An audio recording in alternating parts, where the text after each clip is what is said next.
Welcome back to Rising Pakistan. Speak के CEO Shahbaz Akbar आज हमारे साथ मौजूद हैं राइजिंग पाकिस्तान की इस खुसूसी नशिस्त में। गुड मॉर्निंग, अस्सलाम वालेकुम Shahbaz, welcome to the show.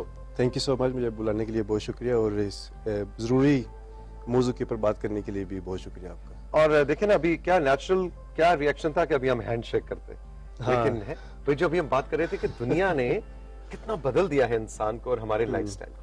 अच्छा जी, आपकी एक्सपर्टीज है Shahbaz as a human rights activist and as CEO of Speak के खास तौर पे जो बैरून मुल्क पाकिस्तानी मजदूर तबका है जो कोविड-19 से इफेक्ट हुआ और पाकिस्तान में स्ट्रैंडेड हो गया, उनके पहले तो बताएं कि अंदाजन कितनी बड़ी तादाद है और ये कितना ज़र मुबादला पाकिस्तान के लिए कमाते हैं? देखिए, बहुत सारे चूँकि पाकिस्तान में मुलाजमत के मौके कम है, तो तकरीबन हम अंदाज़ा कर सकते हैं कि 1 करोड़ के करीब लोग पाकिस्तान से हिजरत कर चुके हैं और ये सारे के सारे तकरीबन लेबर हैं जो मजदूरी के लिए, रोजी कमाने के लिए गए। ये तो बहुत बड़ी तादाद है। ये बहुत बड़ी और ये पूरी दुनिया में मुख्तलिफ इलाकों में। हाँ, मुख्तलिफ इलाकों में, लेकिन जो मुत्तहिदा अरब इमारात है और जो सऊदी अरब है, 86% लोग यानी कि 86 लाख पीपल जो हैं वो इस वक्त मुत्तहिदा अरब इमारात और सऊदी अरब में।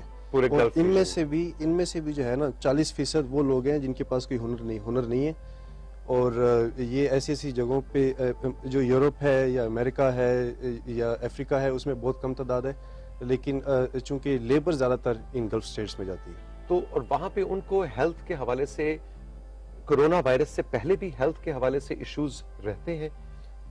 उससे पहले इतने खास नहीं थे, थोड़े कम थे, लेकिन अब दुनिया क्योंकि बदली है, अब दुनिया बहुत बदल चुकी है। किस तरह के चैलेंजेस आप देख रहे हैं? अभी आप जैसे देख रहे थे कि जैसे बच्चे जब स्कूल वापस जाएंगे तो उनको अपना लंच नहीं शेयर करना, फासला रखना है।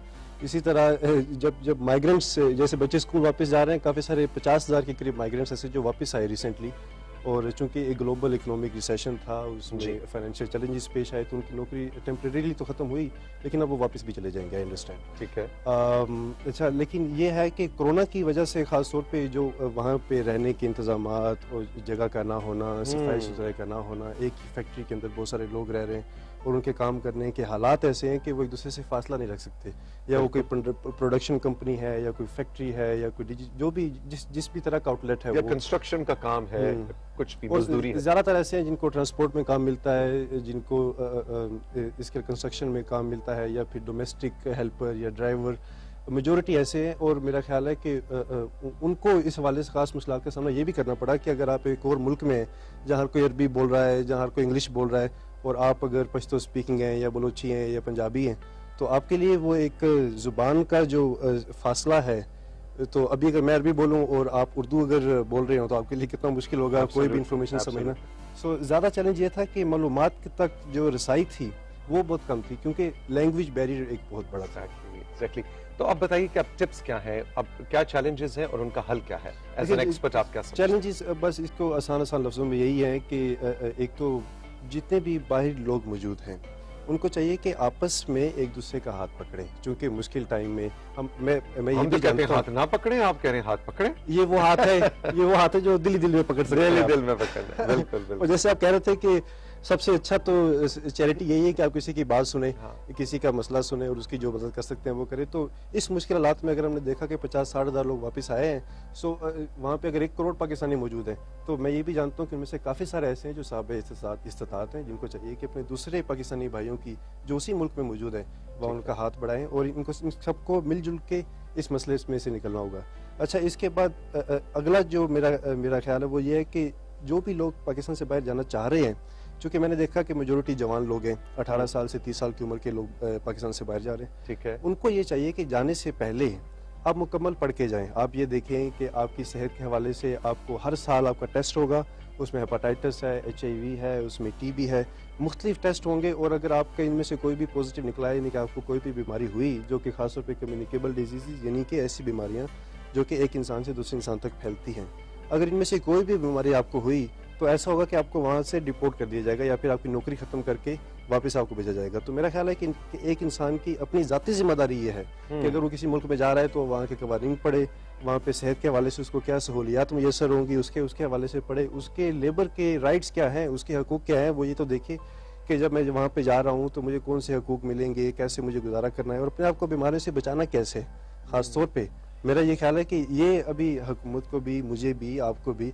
हम सबको ये देखने की ज़रूरत है कि प्रिवेंशन, अभी अगर एक इंसान को हेपेटाइटिस हो गया और वो वहाँ चला गया, हेपेटाइटिस हो गया, अब वो अपना घर बेच के गया है या अपनी गाड़ी बेच के गया है, प्लाट बेच के गया है, वो वहाँ गया और हेपेटाइटिस हो गया और HIV एड्स हो गया या जो भी TB हो गया, अब रिपोर्ट होकर वापस आएगा तो माशी सूरत हाल पे बहुत बुरा असर पड़ेगा। तो इसका मतलब शहबाज जो मैं समझाइए कि कोविड-19 कोरोना वायरस ने दुनिया को जो बदला है तो वो सिर्फ कोरोना नहीं है, मतलब हेल्थ के SOPs जनरली बहुत स्ट्रिक्ट ममालिक में हो जाएंगे। आप सही कह रहे हैं और मैं ये उम्मीद कर रहा हूँ कि जो मुस्तकबिल है उसमें लोग अपने जो हेल्थ का इंफ्रास्ट्रक्चर है उसके ऊपर इन्वेस्ट करेंगे। अभी मैं तो काफ़ी अरसे से एयरपोर्ट के साथ काम कर रहा हूँ, एयरपोर्ट की एजेंसी, उनको ये बोल रहा हूँ कि जैसे जो लोग भी डिपोर्ट होकर वापस आ रहे हैं उनको आप अस्पतालों के साथ रेफ़र करें, अस्पतालों के साथ लिंक करें ताकि उनकी फैमिलीज महफूज रहें वैसी बीमारियों से। तो और ये कोरोना ने बताइए, दिखा दिया हमें कि आपको एयरपोर्ट के ऊपर सिस्टम लगाना कितना ज़रूरी है कि सफ़र को हेल्थ फ्रेंडली बनाना होगा, हिजरत को, माइग्रेशन को हेल्थ फ्रेंडली बनाना होगा, काम को हेल्थ फ्रेंडली बनाना होगा, लाइफस्टाइल को, हर चीज़। अब न्यू नॉर्मल जैसे आप कह रहे थे कि अब ऐसा नहीं है कि, मेरा नहीं ख्याल कि बिल गेट्स ने कहा है कि 2021 के आखिर में कोरोना वायरस खत्म हो जाएगा। तो वो इसलिए कह रहे हैं क्योंकि वैक्सीन बन गई और वैक्सीन फिर पहले तरक्की याफ्ता ममालिक में जाएगी, फिर तरक्की पजीर ममालिक में जाएगी। जितना टाइम लगेगा वो 2021 का आखिर आ चुका होगा, लेकिन 2021 अभी शुरू भी नहीं हुआ। Let's keep this in mind. तो आने वाला 1.5 साल तो तकरीबन हमने इस रियलिटी के साथ जी लिव करना है। लेकिन कुछ लोग तो ये भी शहबाज कह रहे हैं कि अब ये उस 1.5 साल में इतना हमारे अंदर उतर चुका होगा वो लाइफस्टाइल कि उसके बाद दोबारा फिर वही नॉर्मल रहेगा। और हमें चाहिए कि हम इस अपने आप को इसके आदी बना लें। जैसे मैं आपसे मिला, मैंने आपसे हाथ नहीं मिलाया, आपने भी मुझसे सलाम किया और इसमें मुझे कोई बेइज्जती फील नहीं हुई। इस तरह मेरा काम भी अगर ऐसा है कि मैं थोड़ा फासला रख के कर लूँ तो पर्सनल लेने की ज़रूरत नहीं है। बस नए जो लाइफस्टाइल आ रहे हैं अपने आप को उनका आदी करें। और चेंज या तब्दीली ज़िंदगी का असूल है, नेचर का असूल है कि अभी मेरा ये ख्याल है कि बहुत तकलीफ शुरू में हुई, मुझे भी काम मुतासिर हुआ, दफ्तर नहीं जा सकते थे, हमें तो वैसे गले मिलने की आदत है। हम तो जफ्फी वाला माशरा, हम तो जफ्फी वाला माशरा है। जब तक कार्ड जफ्फी डाल के ईद मुबारक नहीं कहेंगे तो नमक नहीं होगा। तो आपको चाहिए, हालांकि मुश्किल है लेकिन आहिस्ता चीजें हिफाजत। अच्छा शहबाज, ये बताइए कि अब ये जो इतनी बड़ी तादाद है ओवरसीज पाकिस्तानीज की, अब इन्होंने खासतौर पे गल्फ कंट्रीज में अब वापस नौकरियों पे जाना है।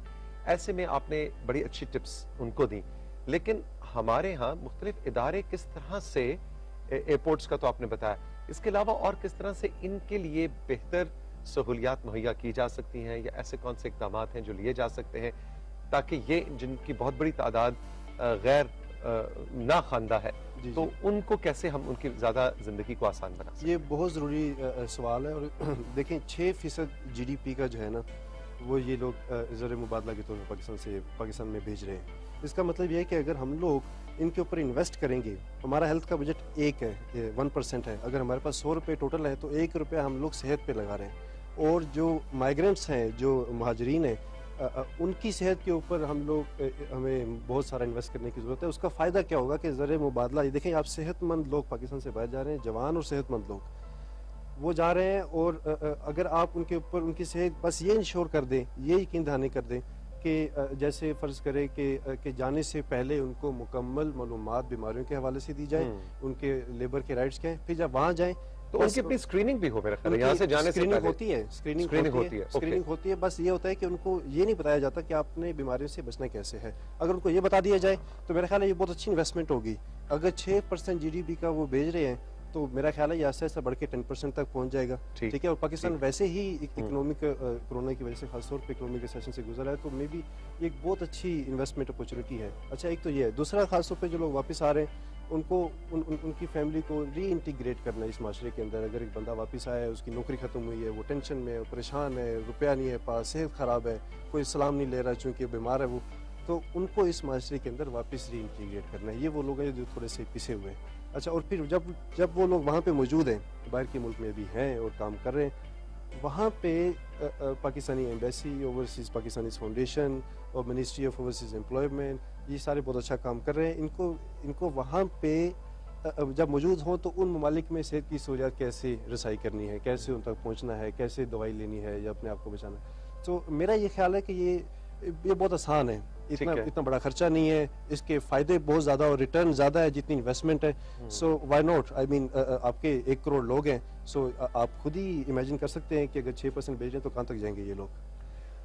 बड़ी दिलचस्प और इंफॉर्मेटिव गुफ्तगू शहबाज आपने की है, लेकिन हम अपने नाज़रीन को ये बताते चलें कि शहबाज कल भी हमारे साथ होंगे जी। और कल एक और बहुत ही इंटरेस्टिंग और बहुत ही अहम हवाले से हम बात करेंगे, जो भी हम सरप्राइज अनफोल्ड नहीं कर रहे, लेकिन कोविड-19 और कोरोना ने जहां पूरी दुनिया को बदला है, तो शहबाज अकबर जैसे प्रोफेशनल्स को राइजिंग पाकिस्तान में बुलाने का एक मकसद ये भी है कि आप इसको सिर्फ एक मास्क और हाथ धोना और हैंडशेक ना करना, और कोरोना गुजर गया और पाकिस्तान को ज्यादा इफेक्ट नहीं किया, बात इससे थोड़ी सी डिटेल में है और उसको समझना हमारे लिए बहुत जरूरी, ताकि हम अपने दूसरे पाकिस्तानियों के लिए फायदा कर सके। Shahbaz, thank you very much. आपका बहुत शुक्रिया जनाब।